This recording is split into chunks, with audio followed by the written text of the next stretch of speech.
Assalamualaikum warahmatullahi wabarakatuh. Alhamdulillahirabbil alamin. Wa bihi nasta'inu ala umurid dunya waddin.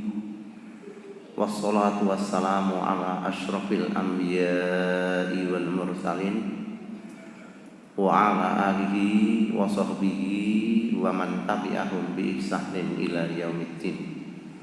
Amma ba'du. Ma'asyiral muslimin rahimakumullah. Syukur alhamdulillah kita panjatkan kepada Allah atas segala karunia yang pasti kita tiada mampu untuk mengkalkulasikannya. Salawat dan salam semoga senantiasa tetap terlimpahkan kepada junjungan kita Nabiullah Muhammad sallallahu alaihi wasallam beserta keluarga dan juga kepada para sahabatnya, juga kepada para pengikut jejaknya ila yaumil akhir. Semoga kesemuanya itu mendapat rahmat dan barakallahu subhanahu wa ta'ala. Ma'asyiral muslimin rahimahumullah, mudah-mudahan apa yang saya paparkan nantinya ini bisa dipahami.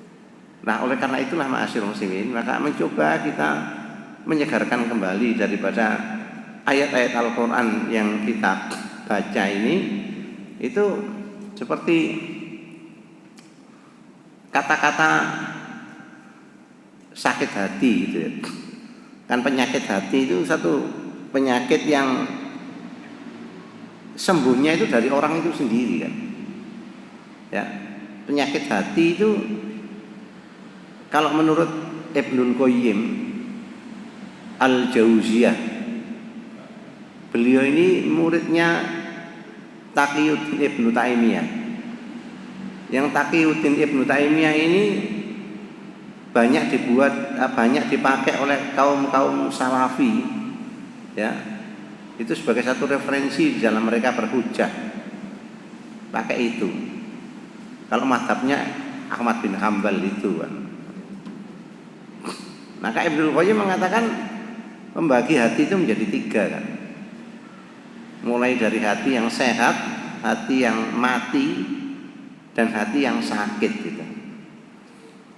Hati yang sehat sebagaimana undang-undang kesehatan, tentunya sehat itu sangat peka sekali terhadap keadaan lingkungan sekitarnya. Dia menandakan dia itu punya reaksi yang begitu cepat ya, sangat reaktif sekali karena sehat. Sebaliknya hati yang mati itu jenis namanya mati itu gimana ya? Orang mati itu walaupun dibengoi, ditokai tabuhan yang paling keras sekalipun dia tidak pernah bangun, tidak obah sama sekali gitu. Artinya tidak bereaksi apapun. Demikian juga hati yang mati itu disentuh ya oleh ayat-ayat ya. Itu tidak ada efeknya sama sekali gitu. Ya, dikatakan kan sampai au asaddu qaswah, lebih keras ya. Summa qasat qulubukum, kemudian hatimu itu menjadi keras gitu ya. Nah, keras itu kan gak bisa ditembus. Sedangkan di dalam Al-Quran juga diceritakan batu yang keras sekalipun itu sebenarnya bisa ditembus juga. Namun kalau hati manusia itu lebih keras daripada batu itu gitu. Ya. Hati lebih keras daripada batu. Dengan batu bisa dapat ditembus.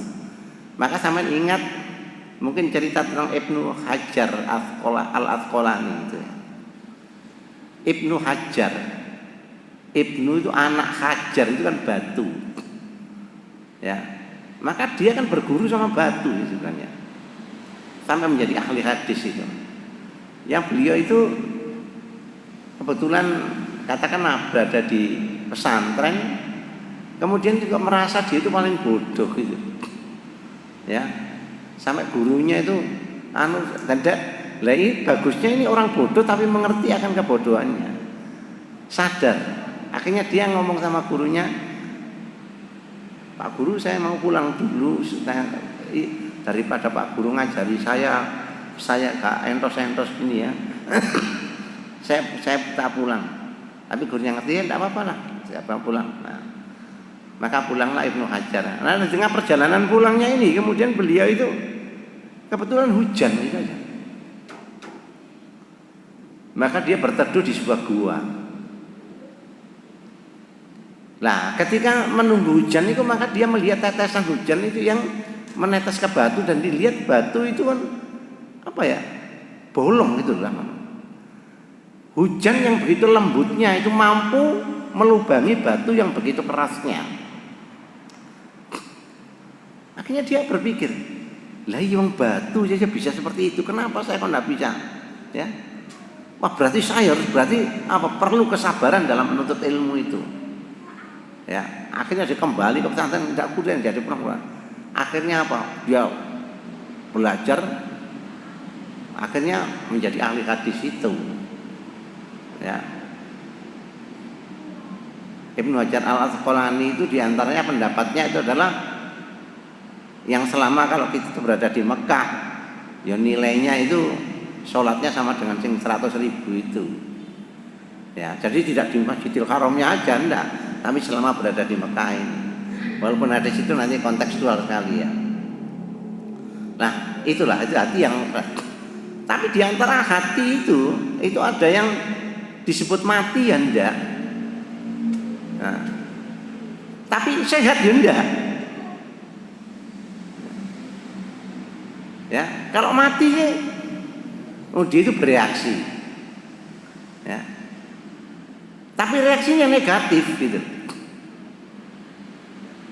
Nah, inilah kemudian dikatakan Ibnul Qayyim itu hati yang sakit itu seperti ini. Makanya penyakit hati atau sakit hati itu ya. Sakit itu di dalam Al-Qur'an itu kan ada 2 kata ya. Yang tentunya aksentuasi daripada kata itu tidak sama. Yang pertama adalah ketika berbicara tentang sakit dengan kata-kata marid, hurufnya mim, ro, dan dhad. Marid ini sakit ini, tapi sakitnya itu sangat kelihatan sekali. Ya, mungkin kalau saya sakit gini, mungkin suara saya yang agak serak ya, agak sengo gitu loh. Nah, itu mungkin ada sakit apa Pak Bas ini gitu loh. Ya, kemudian batuk-batuk kelihatan sakit dong. Nah, yang sakit ini disebut dengan sakit fisik. Nah, sakit fisik itu adalah sakit lahir ya. Nah, hal-hal yang mengatur tata lahiriah itu diatur oleh hukum. Makanya ketika kita sakit, maka dikatakan dalam ayat itu boleh tidak puasa. Wa man kana maridun aw ala safarin fa iddatum min ayyamin ukhra. Jadi wa man kana, dan barang siapa ada ya di antara kamu itu marid, sakit, aw ala safarin, atau bepergian, ya boleh dia tidak puasa. Fa iddatum min ayyamin ukhra, tetapi dia berkewajiban menggantinya di hari lain. Hari sakit ini gitu loh. Jadi kalau sudah sembuh sakitnya ya nanti tawuran gitu loh. Ya. Ini sangat mudah dideteksi kalau sakit ini. Sangat mudah dalam pengertian apa ya, bawa aja ke dokter, didiagnosa oleh dokter. Oh, Anda terlalu capek, Anda menderita ini. Kasih resep, kemudian suruh nebus resepnya, kira-kira gak sampai seminggu sudah sehat lagi. Ini sakit gini, walaupun nanti ada sakit yang dokter sendiri sukar mendeteksi itu. Ini badannya sehat Pak, kenapa Enggak ada keluar. Tapi kok sampai kok pusing terus itu gimana Pak? Padahal ini enggak apa-apa, tensinya normal, gula darah normal, tapi kok pusing.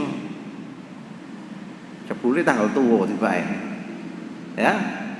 Kalau tanggal tua Pak, isan tanda pusing kan kainan iki tagihan wis saking Pak ngenteni ini, ya pusingnya dari situ ya.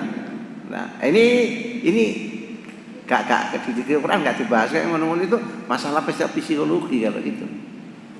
Tapi ketika berbicara mengenai marot, mim, ro, dan dot, ya ini hati yang sakit itu ya, yang dikatakan dengan kalimat, kalau Anda membaca surat Al-Baqarah ayat 8 itu, wa minan nasi may yaqulu amanna billahi wa bil yaumil akhir wa ma hum bimu'minin. Dan di antara sebagian daripada manusia, ini tidak semuanya ya. Ada yang mengatakan manusia itu amanna billahi wa bil yaumil akhir. Saya beriman kepada Allah dan hari akhir. Ya. Wa mahum, dan tidaklah mereka itu perkataannya bimu'minin, dengan iman. Ya, dengan penuh kepercayaan enggak. Karena iman itu melibatkan 3 unsur kan. Ada hati, akdun bil qalbi ya. Ya, akdun itu akidah ya, tambatan, ikatan gitu loh. Ada ikatan hatinya itu. Wa iqrar, jadi ikrar, berikrar, ikrar bil lisan. Lisannya ngomong. Wa amalun bil arkan, dan kemudian dijalankanlah, diamalkan arkan, rukun-rukunnya. Jadi melibatkan itu. Tetapi orang ini mengatakan tidak dengan iman. Jadi walaupun dia mengatakan saya beriman kepada Allah, saya beriman kepada hari akhir, tapi sajane hatinya itu tidak. Aku ini bujuk tok. Makanya itu tercermin pada kalimat-kalimat selanjutnya. Ya. Di antaranya kan ada kalimat wa idza laqul ladzina amanu qalu amanna wa idza khalau ila sayatinihim ya'mahun, kan gitu ya. Dan ketika mereka bertemu dengan orang-orang yang beriman, mereka mengatakan inna ma'akum, saya bersama kamu. Ya. Kita sama-sama berimannya. Wa idza khalau ila sayatinihim. Dan ketika mereka kembali kepada setan-setan mereka. Nah. Jadi ingat ya, kata-kata setan itu tidak senantiasa sesuatu yang apa ya, yang menakutkan, terus kemudian makhluk halus, dan tidak senantiasa itu. Wa idza khalau ila sayatinihim, dan ketika mereka kembali kepada setan-setan mereka, jadi pemimpin-pemimpin yang menentang daripada Islam itu disebut setan juga. Maka mereka mengatakan saya tadi cuma berolok-olok, innama nahnu mustahziun, kan itu. Saya tadi cuma berolok-olok, tadi ngomong ketemu dengan orang beriman, saya ngomong beriman, yaitu. Maka mereka itu apa? Apa yang diperbuatnya penuh dengan tipuan. Maka ayat 9-nya kan mengatakan yukhadi'unallaha walladzina amanu. Mereka itu menipu Allah dan menipu orang-orang yang beriman. Nah, ya kan gitu ya. Wa ma yakhda'una, dan tidaklah mereka itu menipu illa anfusahum, melainkan yang ditipu itu adalah dirinya sendiri. Lho sing bojo itu awakmu kok ya. Kan ngomongnya gak sesuai dengan apa yang ada di hatimu, tidak punya hasrat. Ya. Hasratnya tidak ada untuk iman. Wa ma yash'urun, dan mereka tidak sadar. Ya, mereka tidak sadar itu. Jadi satu perbuatan-perbuatan ya, ketika mereka itu sudah perbuatan salah itu sudah menjadi kebiasaan, maka dia menganggap salah dan benar itu sama saja. Lah penyakit hati yang macam begini ini yang syukur dideteksi itu ini, Pak. Makna menghadapi orang-orang munafik itu luar biasa luar biasa sukarnya, ya, luar biasa sukarnya. Karena secara fisik dilihat mereka itu sehat, tidak sakit, tidak apa. Bahkan kalau dikatakan hatimu itu sakit gitu, malah dia marah-marah, ya, dia marah-marah kalau dikatakan seperti itu. Makanya Quran datang itu adalah mencoba untuk apa? Menyembuhkan penyakit-penyakit semacam itu. Makanya kalau dikatakan Quran ini sebagai satu obat, itu bukan obat dalam pengertian menyembuhkan penyakit fisik. Jadi yang macam begini ini suka dideteksi. Ya. Makanya ketika Quran itu sebagai satu sifat, sebagai satu obat, bukan untuk menyembuhkan penyakit fisik itu. Kalau fisik itu sudah ada dunianya sendiri, kedokteran itu. Nah, ini penyakit-penyakit hati. Makanya orang yang tidak mau kepada Quran, kepada petunjuk, itu kan disebut dolim. Apa setiap Quran datang kelihatannya untuk mengoreksi apa yang diperbuatnya. Ya memang itu, kalau memang dia punya penyakit seperti itu, gitu. Sukar, Pak. Apalagi terus terang aja, kalau kita berbicara kebenaran, ketika kita berbicara kebenaran itu dengan orang-orang yang secara ekonomi, secara sosial dia berada di atas kita, kadang-kadang nggak punya efek sama sekali, nggak ngaruh. Makanya di antara penyakit hati yang paling tua itu adalah kan sombong. Itu penyakit hati paling tua.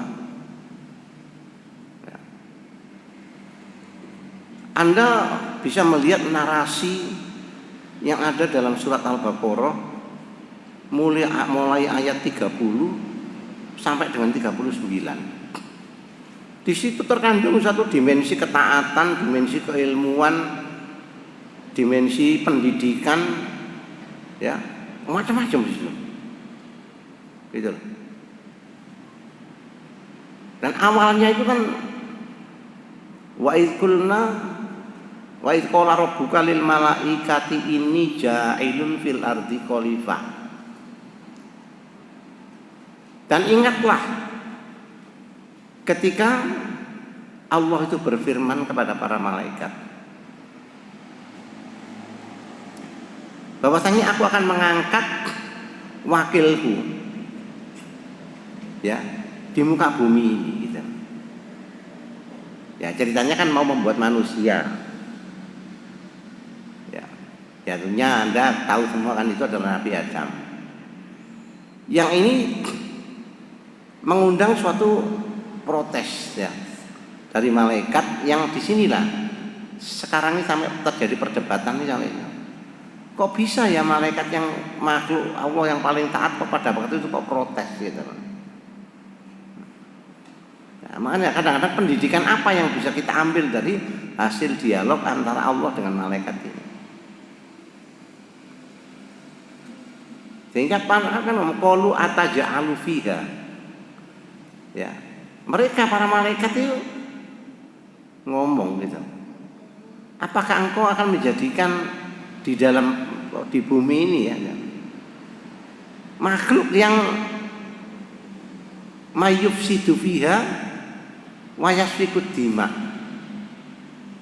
ya, yang berbuat kerusakan dan menumpahkan darah. Jadi malaikat itu melihat sisi negatif dari makhluk yang akan diciptakan oleh Allah itu, sisi negatifnya. Pertanyaannya juga tidak salah sebenarnya, gitu loh. Tapi kadang-kadang kan kita tidak tahu apa maksud Allah itu. Ya. Nah, malaikat di sini seakan-akan ngapain buat makhluk yang berbuat kerusakan? Bukankah kami ini selalu taat, selalu baik ya? Ya. Dikatakan wa nahnu nusabbiku bihamdi wa nuqaddisu lakan. Jadi bukankah kami ini senantiasa bertasbih ya Allah, memujimu dan mengkuduskan Engkau, mensucikan Engkau. Tetapi Allah mengatakan inni a'lamu ma la ta'lamun kan. Bahwasanya aku itu lebih tahu dan kamu itu tidak tahu gitu. Wis meneng wae kan gitu. Kasaran seperti itu. Tapi Allah juga ngomong seperti itu juga Allah itu sangat demokratis sekali. Ya. Di sini memberikan satu pelajaran kepada malaikat bahwasanya saya enggak otoriter kan, tak tunjukkan ya. Kon kenapa senantiasa kok banyak mencela saja, tidak melihat sisi kelebihan pada manusia itu. Maka kemudian ayat 31-nya kan wa 'allama adamal asma'a kullaha. Iya seperti itu ya. Kalau tidak salah bunyinya itu ya. Allah kemudian mengajarkan nama-nama ya. Iya terjemahnya begitu. Dan dia ajarkan kepada Adam nama-nama benda semuanya. Kemudian dia perlihatkan kepada para malaikat seraya berfirman, sebutkan kepadaku nama semua benda ini jika kamu yang benar. Ya, kamu tadi kan sudah menunjukkan akan superioritasmu, bahwasanya kamu adalah makhluk yang taat dan lain sebagainya. Ya.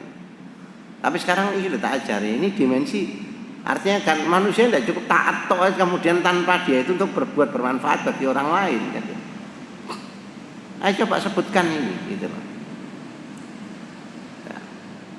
Ternyata dari Allah Subhanahu Wa Taala ini, ya, dijawab oleh malaikat pada ayat yang ke-32 itu kan mengatakan qalu subhanaka la ilma lana illa ma 'allamtana itu. Ya. Kemudian mereka menjawab, Maha suci Engkau ya Allah. Nah, ingat kata-kata sabbaha itu adalah Allah itu Maha suci, suci dari kelemahan, suci dari kekurangan, suci dari kesalahan. Jadi pasti apa yang diperbuat oleh Allah itu tidak salah gitu. Ya. Makanya kadang-kadang ketika kita mensikapi hidup, kenapa ya? Kok saya sudah taat kepada Allah kayak kok saya dikasih seperti ini? Ya. Seakan-akan kita tidak puas dengan kehidupan yang kita jalani sekarang ini. Padahal kata kita ini seakan-akan orang yang kurang-kurang loh aku ndonga tangi bengi. Tapi kok sih, ya justru itulah yang terbaik untuk kita. Ya. Kita tidak menyadari bahwasanya semua itu kalau kita bersama Allah dan Rasulnya itu luar biasa, Pak. Mungkin saya bisa mereferensikan cerita ini pada cerita Abu Sa'labah itu. Saking kaya, begitu kaya sampai pada masa sahabat pun itu tidak mau menerima. Oh Nabi gak belum menerima zakatmu, mau ke kawan. Ya. Itu kadang-kadang. Ya. Makanya kalau kita mendapatkan sesuatu yang mungkin menurut perasaan kita tidak nyaman, tidak enak, apa maksud Allah ini? Pasti ada sesuatu di balik ini. Nah, coba kita husnudzon kepada Allah. Ini yang ana inda dzanni abdi. Aku itu menurut persangkaan hamba-Ku saja. Nah, ada kata-kata dalam Al-Quran, kalau kita diberi enak, Robbi akroman, Tuhanku memuliakan aku. Kalau kita diberikan sesuatu yang tidak enak, Robbi ahanan, Tuhan menghinakan aku. Tidak, sebenarnya dimensi enak dan tidak enak itu bagi orang-orang tasawuf dalam dimensi syakur ya sama saja. Yang ini kadang-kadang memang sukar untuk diterima, Pak. Kadang-kadang kita kadang-kadang terbalik kan cara berpikirnya itu. Ya. Makanya kadang-kadang bertambahnya umur itu sebenarnya makin mendewasakan kita untuk berpikir sebenarnya. Ketika kita berdoa, kebanyakan kita kan berdoa minta yang enak, kaya, minta ini. Ya. Jarang kita minta kecukupan dan lain sebagainya. Ya.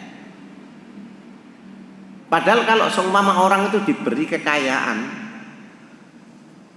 dengan orang itu diberi dengan kebiasaan atau biasalah gak kaya. Kira-kira yang lulus itu kebanyakan orang biasa. Kita diberi kekayaan itu banyak tidak lulusnya. Ingat ya, orang yang berbuat maksiat, berbuat sesuatu itu karena dia punya alatnya untuk melakukan itu. Kira-kira nek wong melarat itu, kepikiran ndak kawin luru. Mikir, aku kepengin kawin maneh, tapi uripe ku nang gone endi? Gubuk cuwili ngono. Nek takoni lho, kok niku ngene gak cukup. Bojomu situ mboten endi. Wis apa jare Allah lah, jan masa ngono ya. Ini ta. Dia ndak punya kepikiran untuk itu, gitu loh. Tapi kalau orang punya kekayaan, punya rumah yang besar, ketokane kok bojo siji kurang iki iso diisi pira-pira maneh ngono ya. Kamar ono dayang-dayang ngono. Seperti itu kan. Tapi ya mintanya minta sing gak lulus itu kebanyakan orang. Nah ini ma'asyiral muslimin ya. Makanya pada ayat yang ke-32 itu tidak ada pengetahuan pada diri kami, melainkan apa yang telah Engkau ajarkan kepada kami ya.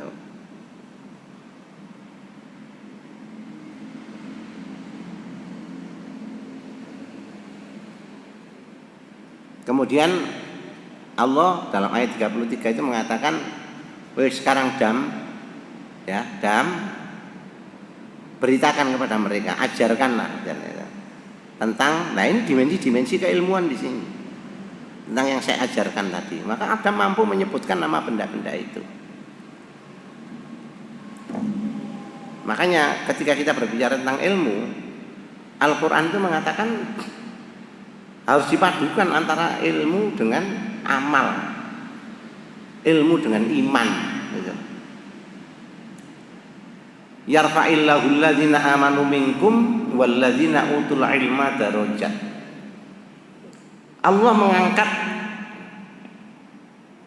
orang-orang yang beriman di antara kamu dan orang-orang yang berilmu beri pengetahuan ya, beberapa derajat tidak sama tingkatannya dengan orang-orang yang tidak diberi ilmu ya. Makanya orang beriman itu hendaknya harus juga berilmu.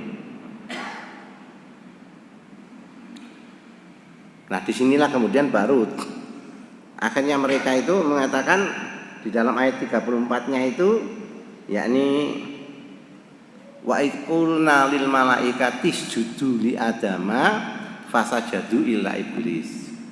Dan ingatlah ketika Tuhanmu berfirman kepada para malaikat itu, ya, maka sudah kamu lihat kelebihan yang ditunjukkan oleh Adam itu. Ini akhirnya apa? Mereka semuanya itu hormat. Maka ini kalau kita duniawikan, ya, orang-orang yang berilmu itu akan senantiasa mendapatkan satu tempat di masyarakat karena sangat bermanfaat kalau ilmunya itu bisa dimanfaatkan. Makanya Nabi itu kan ngomong ketika siapakah orang baik itu gitu. Ya. Orang baik definisi yang diberikan oleh orang-orang semua ini itu pasti mendefinisikannya tidak sama. Orang baik itu siapa? Ya.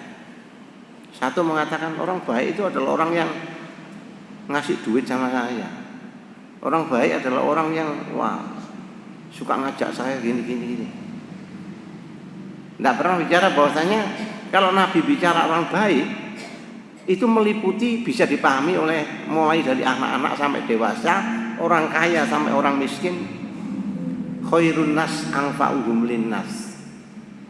Sebaik-baik daripada manusia itu adalah yang mampu memberikan manfaat untuk orang lain.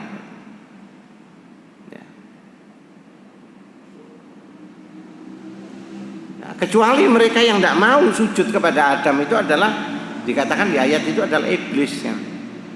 Disinilah sampai terjadi polemik ya. Saya pernah ada yang mengatakan kan, yang diperintahkan kan malaikat, iblis kan tidak diperintahkan untuk sujud. Kenapa kok dikatakan itu?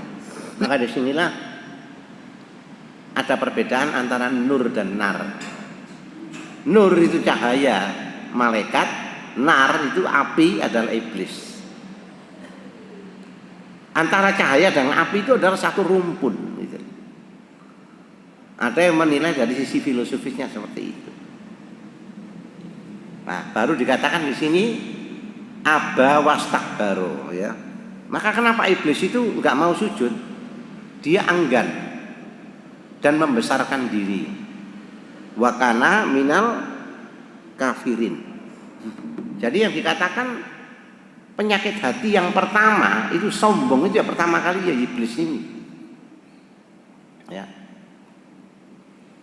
Makanya ketika kita nuturi orang yang berada di atas kita dari segi sosial dan intelektual atau dari ekonomi ya, itu berat kan? Ya, sama yang jadi orang tidak punya walaupun ngomong bener di hadapan orang kaya itu orang kaya itu ngomong sakarepe dhewe ya. Sampai ada mungkin sampean pernah mendengar kalimat seperti ini. Lah iya, arek iku nuturi aku ngembadok kae angel lho, ya toh. Nuturi aku koyo bener-bener wae. Padahal apa yang dikatakan itu benar. Makanya katanya Imam Ghazali itu hendaknya agama itu dipegang oleh orang-orang yang diantaranya orang yang punya gitu. Dan artian ya punya pengetahuan, kemudian punya harta kadang-kadang. Walaupun tidak menjadi mutlak, tapi diantaranya itu seakan-akan menjadi syarat gitu. Berat Pak ya.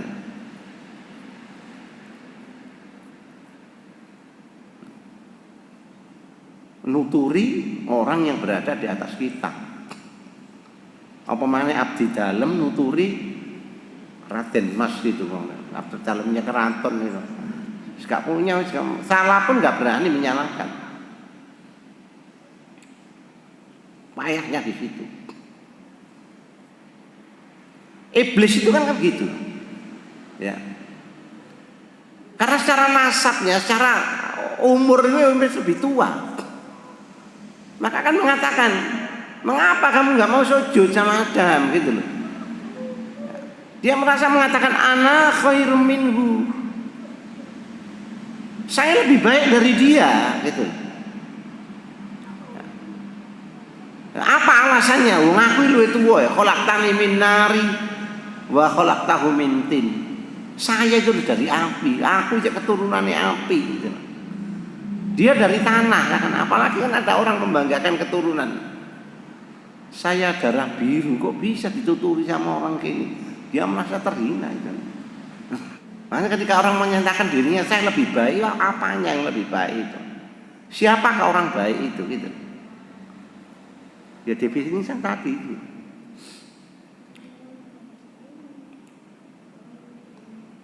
Sombong akhirnya di sinilah kemudian ketika kita berbicara tentang sombong ini kadang-kadang kita juga salah salah tafsir lah. Ono wong gawe pakaian apik itu jarene sombong, ini enggak sebenarnya kan. Ya. Ya Nabi apakah orang-orang yang pakai baju bagus kemudian dia dan ya enggak, bukan itu sombong itu.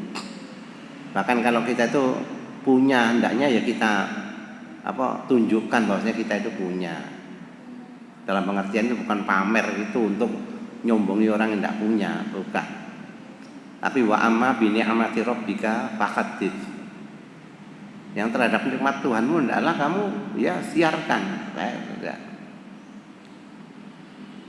Allahu jamil wa yuhibbul jamal. Allah itu indah, suka pada keindahan. Adapun orang-orang yang sombong itu adalah dikatakan dalam hadis itu batorul haq wa ghamtun nas. Ya ini menolak kebenaran dan meremehkan manusia. Ini beratnya. Nah, kenapa orang itu meremehkan manusia? Ya biasanya orang meremehkan manusia dari sisi ekonomi, dari sisi sosial itu. Dia merasa dirinya lebih tinggi, merasa lebih baik katakanlah.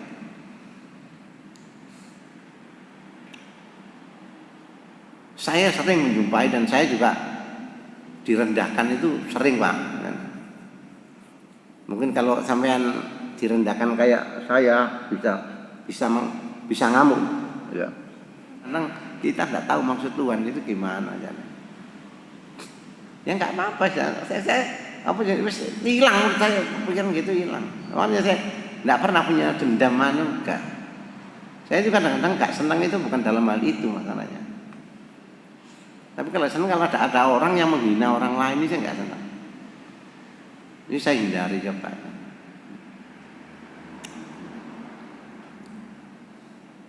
Nah itu penyakit paling tua ya, sombong. Yang kedua itu serakah. Serakah itu penyakit hati. Itu paling tua juga. Jadi katakan sebelum manusia turun ke bumi itu penyakitnya itu ya. Maka lihat ya pada ayat ke-35 ini,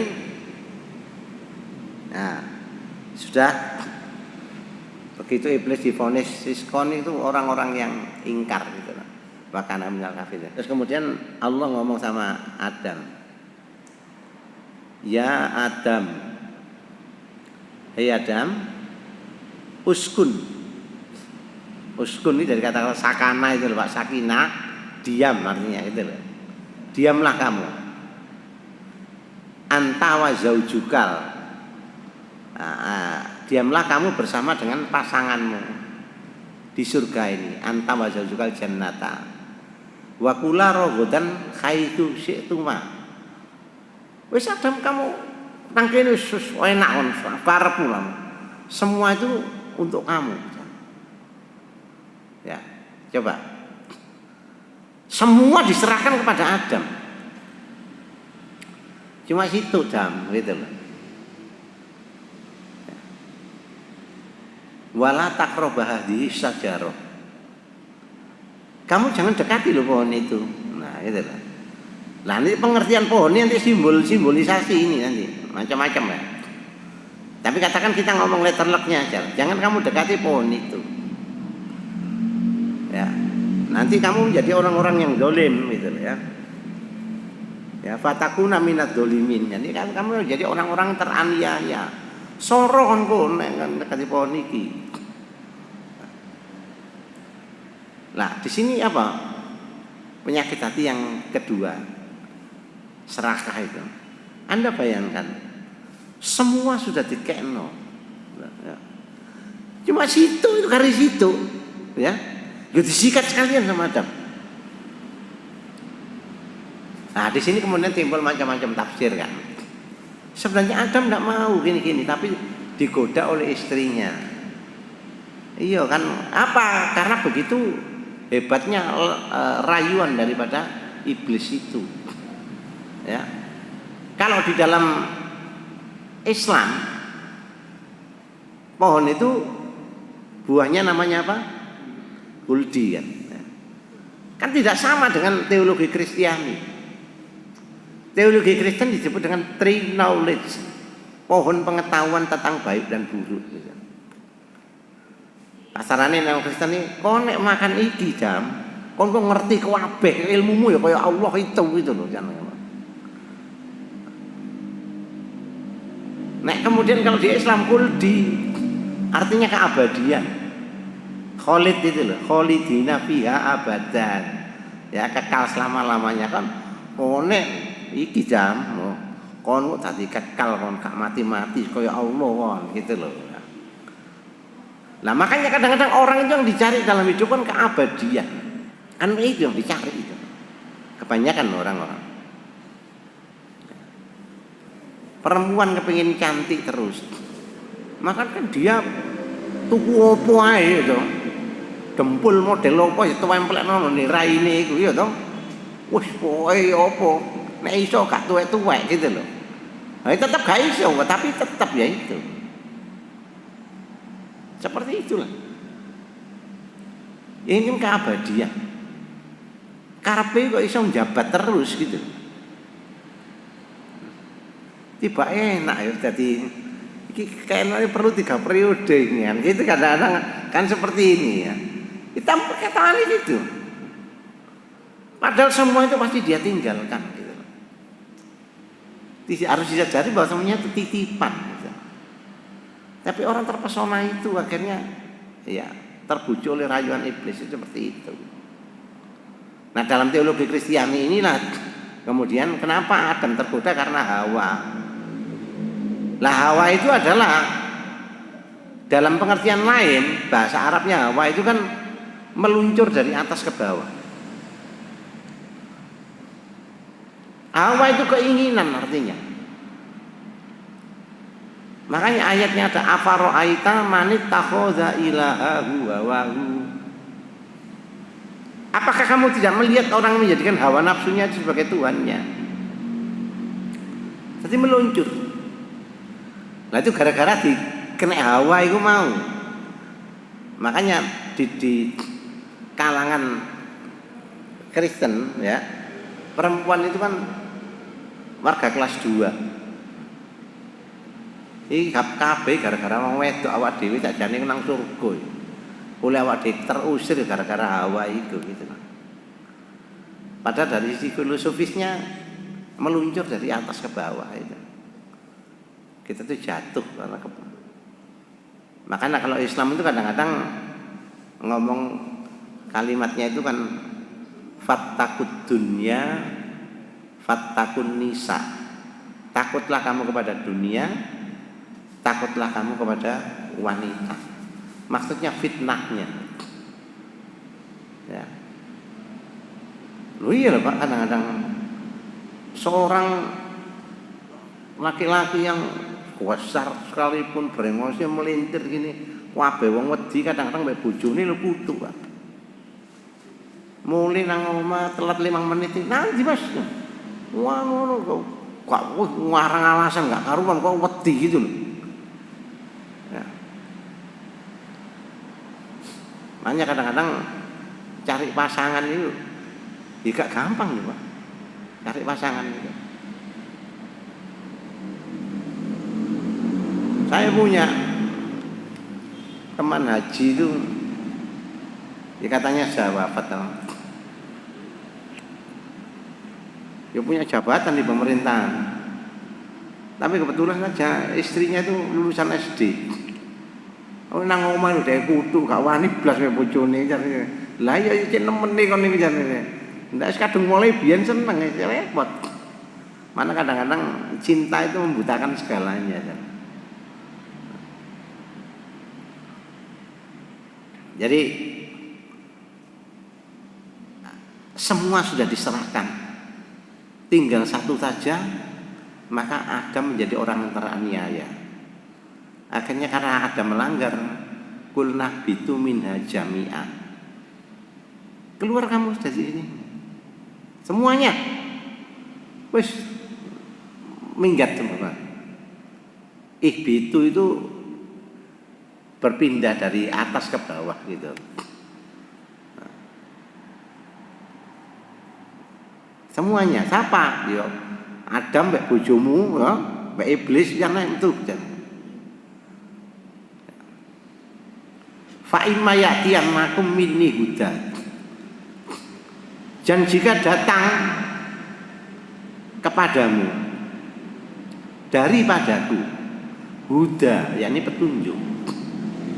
Faman tabi'a hudaya, maka siapa yang mengikuti petunjuk itu, fala khaufun 'alaihim wa lahum yahzanun, maka bagi mereka tidak ada rasa takut dan tidak ada kesedihan. Nah, ini seakan-akan menjadi satu pelajaran hidup, bahwasanya bila kita itu senantiasa bersama dengan Allah, bersama-sama dengan petunjuknya, ya, maka hidup ini ya akan terasa nikmat saja, enak. Jadi bukan gelimangnya harta membuat kita tenang, enggak, ya. Tapi amannya diri kita, nyamannya diri kita itu karena bersama dengan petunjuk Allah itu. Ini ma'asyiral muslimin yang menjadi suatu kunci dalam hidup kita ini, bahwasanya di dalam Al-Quran ternyata rumusannya agar hidup kita itu menjadi enak. Dalam artian tidak ada rasa takut dan sedih. Wong nek gak wedi gak sedih kok enak. Apa nek wong sugih itu gak takut? Yo takut melarat deh. Ya. Apa gak sedih? Yo macam-macam orang itu diuji dengan kekayaannya itu. Sugih anake akhirnya apa? Yo gak karu-karuan karena dia ada alatnya untuk berbuat yang gak karuan itu.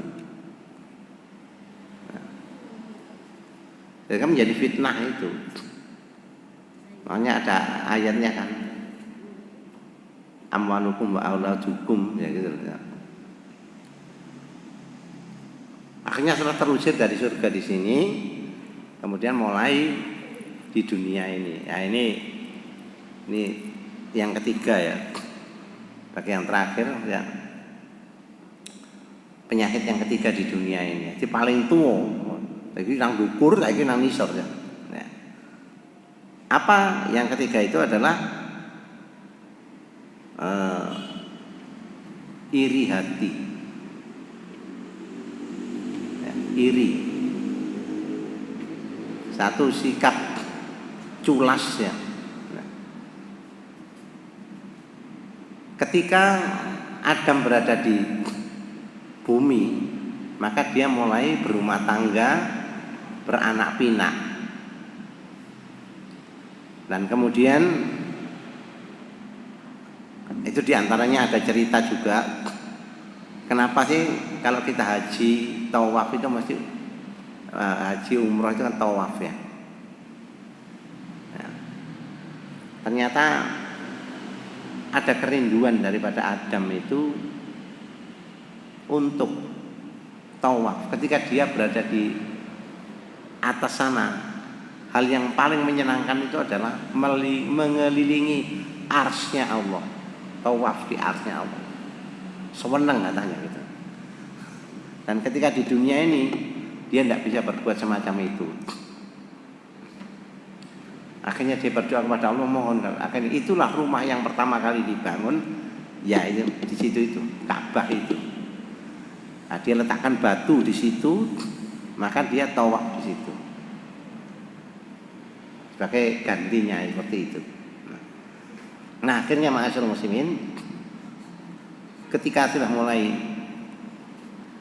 beranjak dewasa, maka anaknya pun terkena kewajiban membuat satu persembahan kepada Allah. Qabil dan Habil. Ya ternyata persembahan yang diberikan Habil itu yang diterima oleh Allah, karena dia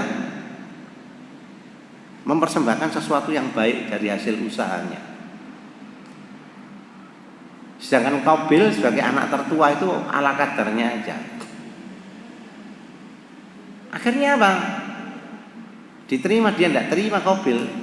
Akhirnya Qabil merasa iri hati di sini. Yang mana akhirnya apa? Si Habil dijodohkan dengan Iklimah itu, salah satu anaknya Nabi Adam, konon yang cantik gitu loh, dengan Iklimah. Yang Iklimah itu dicintai oleh Qabil. Akhirnya merasa, ini yang dalam istilah psikologi disebut dengan anxiety. Anxiety itu kecemasan dalam hidup. Kalau saya tidak bisa bertanding dengan Iklimah, apa gunanya hidup ini? Dan siapa yang membuat saya tidak bisa bersanding dengan Iklimah? Ternyata adiknya sendiri. Makanya dia iri pada adiknya. maka saya harus melenyapkan adik saya supaya nanti saya bisa memiliki ikliman. Disitulah kemudian terjadi pembunuhan pertama. Ya, manusia yang dibunuh pertama kali ya Habil itu. Ini ma'asyiral muslimin ya. 3 penyakit hati ya. 3 penyakit hati yang mudah-mudahan menjadikan satu pelajaran moral pada kita dari narasi sampai ayat 39 itu. Ya. Kelihatannya sederhana, sombong, serakah, ya. Terus kemudian iri hati. Kelihatannya sederhana, Pak. Hati-hati, serakah itu di dunia ini banyak sekali loh. Terutama ya maaf, terutama dalam hal waris biasanya. Di tempat saya itu sekarang banyak orang-orang datang sama saya. Iya Pak, pas gimana ini ya? Loh harusnya itu ya gini.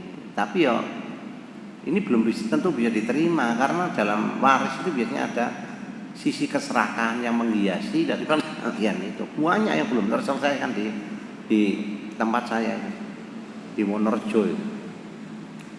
Ya nek kira-kira nek saya menginventarisir nek 20 kasus ngono ya ono.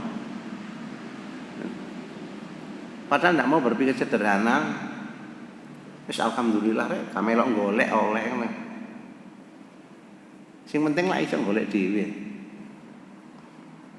Cara berpikir seperti itu yang sukar. Ya mungkin kalau di kompleks ini tidak ada permasalahan seperti itu. Tapi kan orang di kampung ya, sing lompongan sing mana jane nek di urut ngono didol yo dibagi kon gak oleh apa-apa jane. Paling oleh mek piro itu koma maneh gak kena gitu. Tapi saiki yo panas-panasnya seperti itu, Pak. Sudah ya? Ada pertanyaan enggak?